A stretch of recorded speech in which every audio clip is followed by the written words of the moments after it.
आज हम लोगों ने सुबह एक कविता पढ़ी थी। कौन सी कविता पढ़ी थी? चिरमहान। ठीक है, बहुत अच्छा। उस कविता के रचयिता कौन थे? उसको किसने लिखी थी? सुमित्रा नंदन पंत जी ने। सुमित्रा नंदन जो पंत हैं वो प्रकृति के सुकुमार कवि कहलाते हैं। ठीक है, हमने कविता को पढ़ा और कविता की व्याख्या भी की। जब हम व्याख्या करते हैं तो अगर हमें कविता की व्याख्या करनी है तो उससे पहले हमें संदर्भ और प्रसंग, ठीक है, संदर्भ क्या होता है और प्रसंग क्या होता है, ये अक्सर हम लोग देखते हैं एक जैसा समझते हैं, बट ये एक जैसा नहीं होता है। संदर्भ क्या है, प्रसंग क्या है? संदर्भ या किसी बात से जुड़ी पृष्ठभूमि, पृष्ठभूमि यानी बैकग्राउंड, किसी भी चीज का बैकग्राउंड, यानी जो कविता लिखी गई है किस बैकग्राउंड से ली गई है, कहाँ से ली गई है, किसने लिखा है, तो वो सब संदर्भ में आएगा। यानी किसी बात से जुड़ी पृष्ठभूमि या उसका बाहरी संबंध। जैसे हमने कविता पढ़ी चिरमहान, वो प्रस्तुत जो कविता है किससे जुड़ी है? वो हमारी पुस्तक अक्षरा से ली गई है, और अक्षरा से ली गई है। साथ में पाठ एक चिरमहान, कविता का क्या नाम है हमारा? चिरमहान। अगर हम संदर्भ की बात करेंगे, अगर हमने कविता की कोई भी उसमें पढ़ा तो कविता का संदर्भ क्या है कि प्रस्तुत पंक्तियां हमारी हिंदी की पाठ्य पुस्तक क्या है? अक्षरा। अक्षरा के पाठ एक चिरमहान से ली गई है। ठीक है, साथ में उसके कवि का नाम भी हम उसमें मेंशन कर देंगे, यानी कवि क्या है? सुमित्रा नंदन पंत जी। ठीक है, बहुत अच्छा, तुम्हें याद है। अब हम बात करते हैं प्रसंग की। प्रसंग यानी किस समय का? जैसे हम लोग रामायण पढ़ते हैं, रामायण में बहुत सारे प्रसंग हैं। भरत मिलाप है, ठीक है, आपको भरत मिलाप हो गया, चित्रकूट का है, उसमें बालकांड में भी आप जाओगे, ठीक है, बाल बचपन का भी है, और सीता हरण भी है। तो ये जो अलग अलग प्रसंग है, रामायण तो बहुत बड़ी है, लेकिन रामायण की जो भरत मिलाप, जब भरत और राम मिलते हैं तो उसको भरत मिलाप, यानी जब चित्रकूट जाते हैं तो प्रसंग किस समय का है? वो भरत मिलाप का। संदर्भ में क्या आएगा हमारे? रामायण के भरत मिलाप से, यानी प्रसंग किसी विशेष बात को बताते हैं, किसी विशेष परिस्थिति को बताते हैं। क्या है प्रसंग? किसी विशेष समय, घटना या स्थिति का वर्णन, यानी किसी समय, ठीक है, कौन से समय का है? जब रामायण लिखी गई होगी।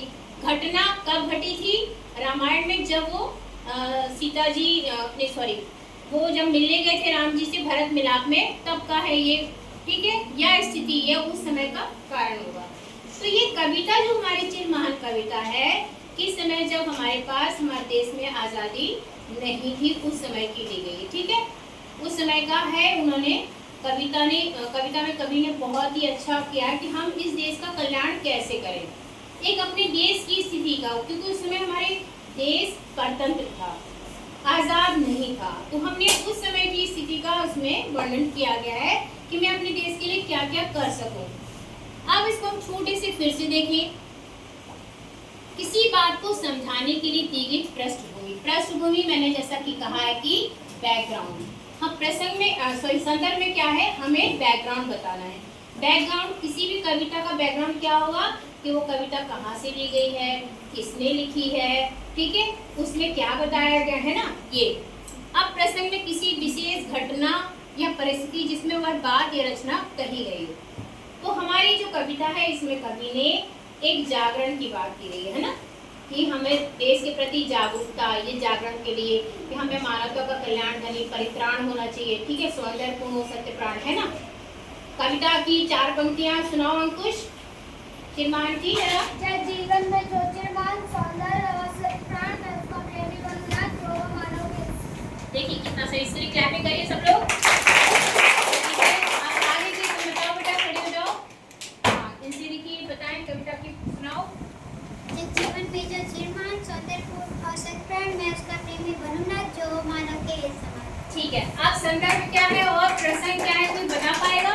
मैंने इतना बताया, कोई इसको बता सकता है कि संदर्भ क्या है और प्रसंग क्या है? संदर्भ में क्या है हमें तुम बताओगे? अच्छा बताओ। किसी बात को समझने के लिए दी गई पृष्ठभूमि या जानकारी संदर्भ कहलाती है। बहुत अच्छा, वेरी गुड, ताली बजाइए इसके। प्रसंग के लिए कौन बताएगा? पीछे हाँ बताओ। किसी विशेष घटना, अवसर या परिस्थिति जिसमें बहुत अच्छा, वेरी गुड। आर्यन तुम बताओ, आर्यन बताओ इसी बात को बता पाओगे? सब ये आर्यन क्या नाम है? किसी बात को समझाने के लिए हाँ। या उसकी पृष्ठभूमि में जानकारी देने के लिए वो म्हणजे संदर्भ कहलाते हैं। अच्छा ठीक है। तो प्रसंग आपको ये आपका गद्य और पद्य दोनों में आएगा, ठीक है। गद्य क्या होता है जिसमें हम पूरी कहानी पढ़ते हैं, ठीक है, और पद्य में क्या होते हैं, कविता होती है, ठीक है।